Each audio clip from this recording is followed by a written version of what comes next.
Chris Cantwell and Angel Unzueta reveal the mastermind behind Source Control as Tony's plan begins to unravel, while he stops at nothing to get the 10 rings of the Mandarin away from the villains.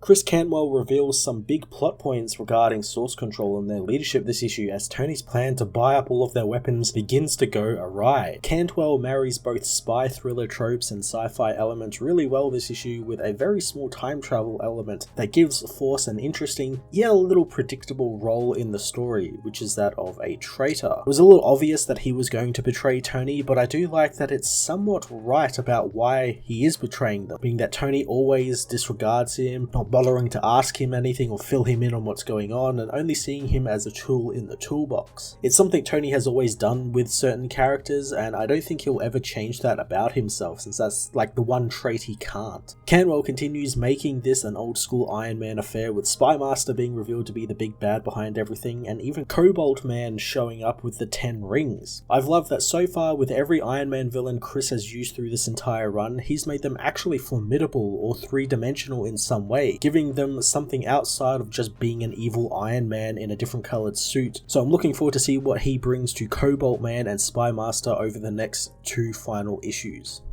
Angel Unzueta doubles down on the cool spy thriller character focus stuff he did last issue, with some really cool looking pieces of action speckled throughout the issue involving the Iron Man armor in its stealth form, and of course Cobalt Man, who appears at the end, who gets a much more simpler design akin to Iron Man's first ever costume, and I love how simple and smooth it looks. It has a really cool texture to it that I just find really pleasing.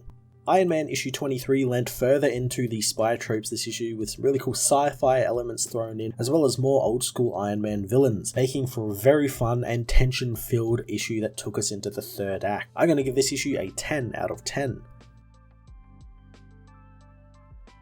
Iron Man issue 23 finds Carl settling into his cover as an arms dealer at the Macau casinos, playing up the high roller gambler act, betting against a man who warns him not to continue, but Carl does, striking out on a crap roll of the dice. James contacts Carl through his earpiece, telling him the man he just bet against is their target, so Carl goes after him, wanting to buy him a drink, hinting that he wants to buy something a bit more powerful as well. The man takes Carl down to a car park as Tony knows they've been there a month, and in that time they've spent over $60 billion of his money to secure weapons, which is a record for him. James tells Carl to keep cool and to stop talking to himself, otherwise the sellers will get antsy. The man shows off his stock of time displacement blasters, as Carl tells the man that he'll take the lot, but the man points out that he knows him, knowing that there's been an influx of buyers as of late, but in his digging, he found it all tracks back to one man, Carl. The man grabs one of the time displacement pistols and fires it at Carl, making him disappear as James races to help him, but Tony tells him not to since he'll blow the operation and Carl isn't dead, he's just been displaced in time. The lights in the car park go out as the stealth-suited Iron Man blows his way in, taking down all of the guards before they know what's happening. Tony thinks in a situation like this he'd usually withdraw and blame himself for it, but someone has to be out front, and if he could have done it, he would have. He knows that Source Control is the death dealer here, not him, and he'll destroy them. Tony tells James to get the weapons to Bethany Cave in Long Island, while the goons get sent to a rendition site offshore, where they will be held until their mission is over. Tony promises that they will get Carl back, but James wonders what else he's willing to lose on a mission like this, but Tony tells him he's willing to lose everything.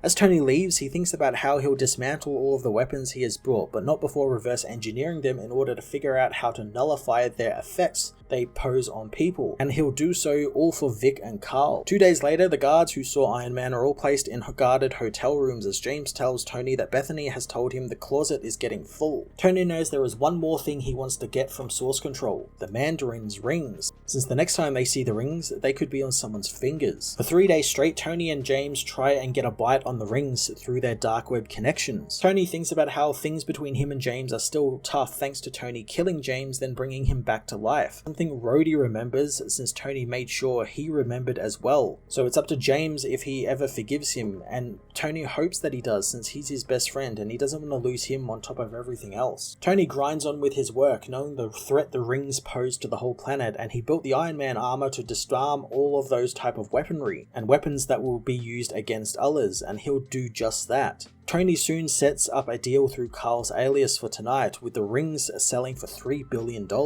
Tony gets ready to go buy them himself, figuring it's just the type of bold move the villains won't expect. Tony heads out to the meet, finding armed guards waiting for him as their leader laughs at him. Tony tells him that his money is as good as anyone else's, as the seller is revealed to be Spy Master, who welcomes him to the top tier of Source Control. Tony wants to get the deal going, and he's already bought all of the rest of Spy Master's toys, and he wants the rings too. Spy Master figures Interpol or the Avengers are waiting for the deal to go down, but Tony assures him that he's offering something else on top of the money. The villain gets to walk free. Spy Master thinks that it's rather morally grey for Iron Man, but accepts the money, which soon comes in via wire transfer. Spy Master wonders what he got in the case though, and Tony reveals that it's his Iron Man armor. The rings are presented to Tony, who immediately spots that they are a fake, as Spy Master wonders if he wants to sweeten the deal, and if he does, Tony will give him the stealth armor as well as War Machine. War Machine appears, ready to take down the villain, as Force also appears, smashing Rhodey's suit apart. Tony is shocked to see Carl is alive, learning that he was sent a week into the past to this location, where Spy Master found him, telling the hero that he had Tony's plan all figured out already, so he offered to cut Carl in on his plans, and he took the deal. Carl is angered that he was used as bait, hitting and kicking Tony down as Spy Master's men come for Tony's armor. Carl demands that Tony call him Clayton Wilson, since Carl Walker is the name Tony created for him so he could control him and use him like everyone else in his life. Tony tells the men who try and take his armor that he's there to buy weapons, not sell them or give them away for free. Spy Master reveals that the rings are off the market since they have already been purchased by Cobalt Man, who arrives with the 10 rings on his fingers.